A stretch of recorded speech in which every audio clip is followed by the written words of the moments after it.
Hello, this is Mr. Jarrett, and in this video tutorial, we're going to be 3D modeling this object in SolidWorks. So the first couple things that I want to take notice of is where is the origin, what are my units, and how am I going to start out my approach for this. So obviously I can see that the origin is here, the big red dot. The object is symmetrical, so obviously from here there's going to be a plane that goes across sideways, which would be our front plane. And this object actually kind of looks like it's rotated from our typical objects. You know, normally your front plane shows the most amount of detail. I would say on this one, it kind of looks like it's facing to the right side. But that means that we're going to have a right plane, the front plane is going to be cutting through the middle of this, which is going to come in handy towards the end. So I know where my origin is, and I kind of see the shape that's connected to it, that's extruded down. Looks like a big slot with two circles that are cut out at the center points of the arcs of those slots. So that's a good start, and then I can kind of build off of that. I also noticed that all of the numbers on here are solid numbers. You don't have any decimal place numbers, and that's because it's in millimeters. So before I even do any sketching or anything, I want to make sure that I change my units. So I'm going to pull this to my other screen so we can get started. I'm going to start a new part, and right away I'm going to go down to the bottom right hand corner and change this from IPS to MMGS. And because that slot is kind of facing upwards, I'm going to be actually sketching on the top plane, looking straight down at this. And when I do that, I got to keep in mind that I want this oriented this way. So just like it shows here, the front of this is going left and right. And if you're talking about, forward and backwards, so Z going like this, that's going to be up and down when we're actually sketching on our top plane. A little confusing here, but you'll see here in a second. So when I go to sketch, I'm going to select the top plane, and because of how this rotates, now you can kind of see this is not actually the Y, this is the Z because I'm looking down at it. So this is forward and backwards. This is left and right, that's the X. So I'm going to get my slot tool, and I want the straight slot. And I'm not going to connect this to the origin because actually the side of it is connected to the origin. So I'm just going to start out by drawing it out here to the left of this. And I'm going to go up and down, something like that, and out. Okay. Now you could have used the center point slot, which would have got us, started here and it would have been more even, but it really doesn't matter for what we're doing. So let's go ahead and dimension this first. So I'm going to get my smart dimension, and it says from the center point to center point that this is 56. And then it has the radius of this one, which is the same, as the top or the bottom, but just showing you where the dimension are. It says this one is 18. Okay, so I'm going to hit escape to get off my smart dimension. And if I move my mouse over this line on the right, you can see that this midpoint pops up. I want that midpoint connected to the actual origin. So I may be able to just kind of move my mouse over and grab this dot and drag it down, but you can kind of see mine's only sliding left or right. So if it doesn't allow you to do that, you might just be able to select that dot, hold in shift, select the origin, and we want to make these coincident so that they're connected to one another. Okay, so now that is going to be right there on the middle on the right side of my slot. So I'm going to get the circle tool as well. I'm going to put two circles right off the center of each one of these arced ends of the slot, so the same center points. Both of those are going to be the same size, so I'll select these by holding in shift. And then over here on the left side, I'm going to select equal so that they're same size. And looking at the picture, I can see they have this top circle dimensioned, and it says the diameter of that is 16. So there is a lot more that I could obviously do to this. I could draw like the box part that goes right here and just use the same sketch. But I kind of want to make this easy and just kind of build off of how high school kids would do this. So I'm going to go to the Features tab and hit Extrude Boss Base. And it shows that the origin is on the top edge of it. So we actually want to send this down. So I'm going to hit Reverse. And it says the height of this is 8. So I'm going to pull my picture back just because I haven't had it here in a while. And you can see a lot of the measurements that I just got, the 56, the 18 in radius, the diameter of those, 8. That's where I'm getting all of this from.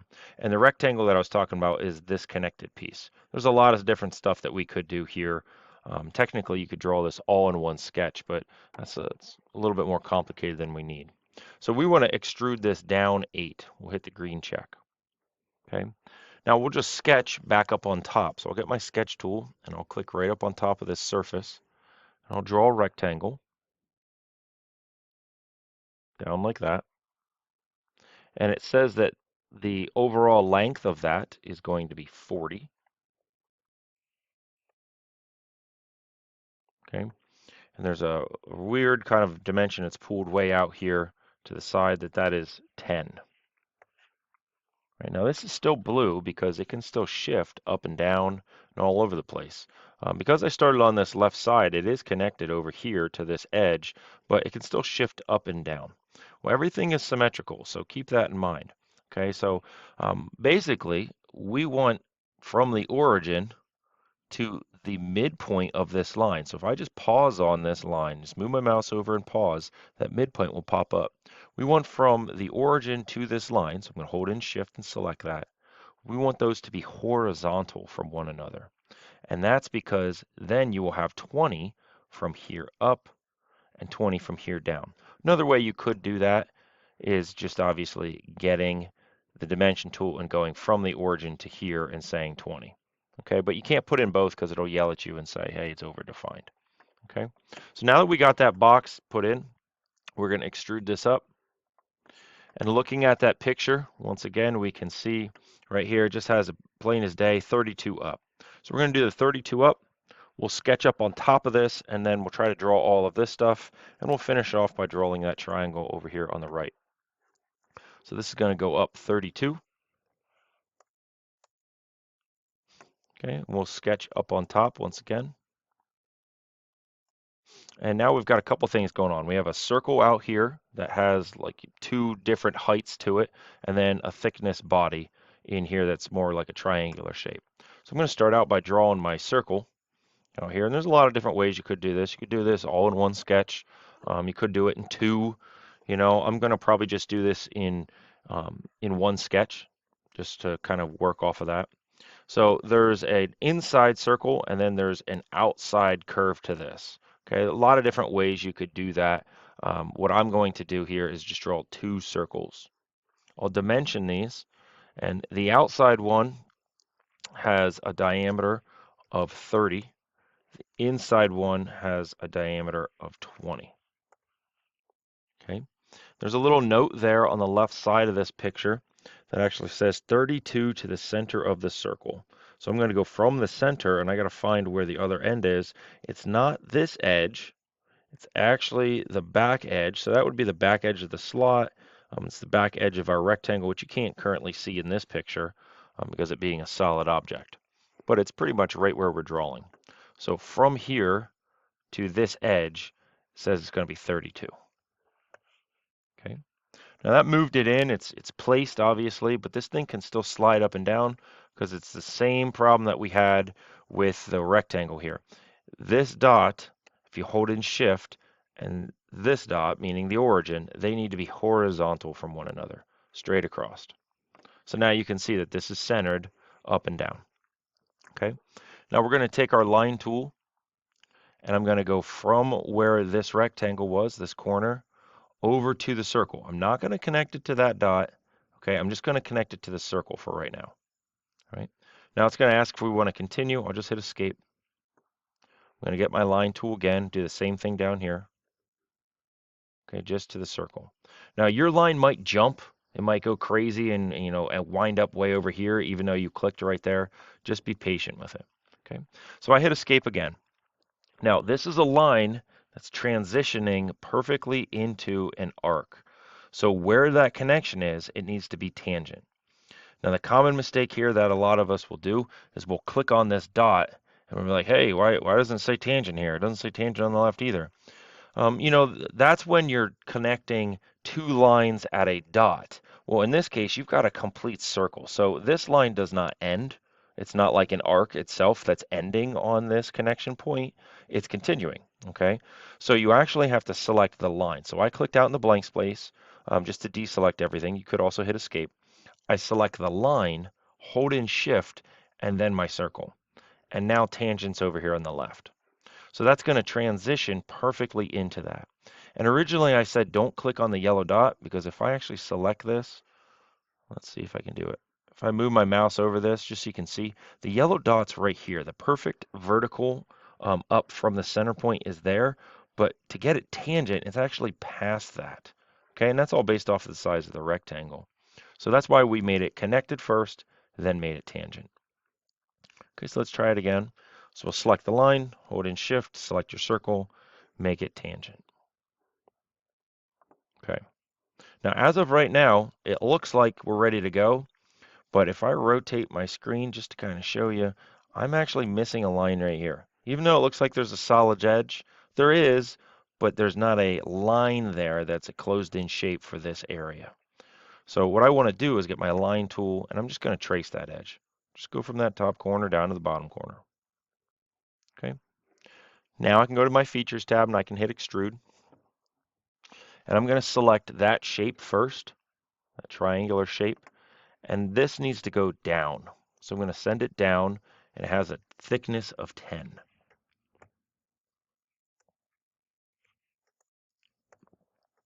Okay. I'll hit extrude again. It's going to give me this warning, and it's going to say pick an existing sketch. So I'll hit the drop down. I'll hit the expand for extrude 3 and sketch 3. Now this is going to be a little bit of a unique extrusion here, and this is why I wanted to do this in one sketch. So I'm going to select the ring of this, not the inside because that needs to be a hole. I'm going to select the little ring area of this, and we're going to do two different measurements here all in one extrusion. So first I'm going to switch this to go down so it matches the other one. Okay, that's direction 1. So we've learned plenty of times now, blind obviously will send you in one direction. You also have, up the surfaces, stuff like this that we haven't learned yet. But we've also learned mid-plane, which evenly takes that measurement. So if I pull this back over, you can see from here where we were sketching, down is 10, but just so happens it's also 10 up. So we can actually do two different types of extrusions here. You could do 10 down and hit direction 2, which we forget is there, and you could put in another measurement if it was different than, 10. So it's an asymmetrical, meaning it's different going in both ways. Even though we're putting in 10, this is symmetrical. But you could do it like that. Or if you wanted to do it more mathematically, you could change this from blind to mid-plane and set that to 20. Right? Either way, it doesn't matter. It's the same thing in this case. We need 10 down, 10 up. We'll hit the green check. Okay, so there's the main portion of it. Now we just need this triangle. So there are several different ways you could do that triangle. If I wasn't showing you how here, a lot of students would probably, draw a rectangle and then maybe chamfer it so it cuts off, or maybe you would draw a rectangle and then cut this off. A lot of different ways you could do this. Okay. Later on, you'll learn a tool called the rib tool that you could just actually draw a line from there to there, and it would fill all this back in and get the thickness that you want.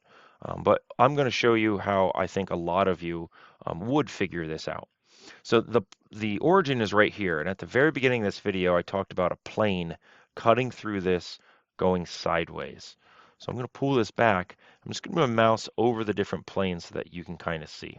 So the front plane itself is actually cutting right through that, and that's what I'm talking about. Okay, so we're going to sketch on the front plane. So that's not this surface, it's a plane that you currently can't see that goes through it. So you can either have that selected and then hit the sketch button, or you can select the sketch button and click on front plane. Either way. So it's going to rotate you to this view. I'm going to draw a line from that top corner down to my origin.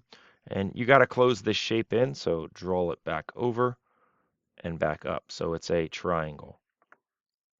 Now we'll go to our Features tab and hit Extrude, and it's going to rotate us. And as you can see, we're drawing in the middle. So it has the thickness as 12. And I did a mid-plane before when I did this upper portion. So you actually want this to be mid-plane because this is symmetrical. So that means it's going to be 6 this way, 6 that way. Okay. with the green check. Now we just need to change our material. So I'll right click and hit edit material. And this is AISI 1020. So that's going to be right there in the steel folder. There's no need to search for it. We can hit apply and close. And let's evaluate this. So when we go to evaluate it, we have 429.94 grams. And that's exactly what we have here. Okay, so it looks like everything matches up. We are all good. If you did not get that, obviously go back through the video and try to problem solve a little bit, see where you went wrong, and you can move on to the next one.